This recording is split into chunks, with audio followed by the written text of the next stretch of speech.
Magdadarin tayo ng langis ha. Sobrang itim ng langis. Yung ano, so oil filter. Yung oil filter sir, papalitan natin. Yan.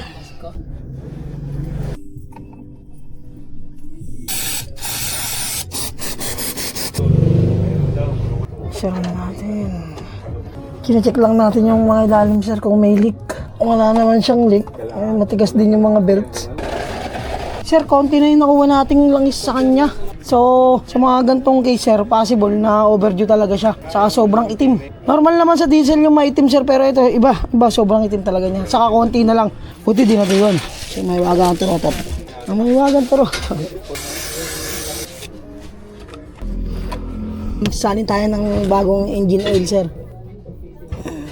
Tapos yung coolant sir, yung reserva wala nang laman. Tapapan natin ng coolant sir. Air filter sir, check natin kung okay pa siya. Madumi na to sir, kailangan na itong palitan. Pwede siya mag-cost ng low power sir. Check tayo ng preno. Tignan natin kung makapal pa. Check natin kung ano. Kung may biyak o tusok ng pako. Wala naman. 2022 sir. Manufacture, pwede pa siya sir. Pero much better kung palitan na to ngayong 2026. Okay pa to sir. 6mm. Possible next PMS. Pwede na palitan. Hindi sila bantay. Nangangamoy yung ano niya sir eh. Ayan sir, oil seal. Ano to sir, worn out na yung oil seal. Dito sa axle, mamasa-masa oh. Umabot dito sir oh. Paano sir, pagka umabot na siya rito sir, ayan, sa drum, umabot na siya sa drum. Kaya pag ano sir, mas maganda, mapaano na to agad. Mapagawa na rin agad.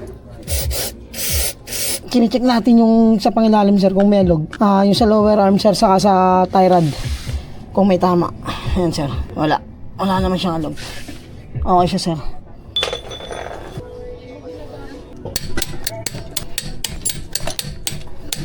I-check natin yung battery sir, saka yung charging test niya. Sir, normal siya sir. Pag na-under sir, 11 na lang yung health niya sir. So, ang range kasi ng CCA niya sir, 650. So ang CCA niya sir is 225 na lang. Mas okay kung mapalitan na po ng battery.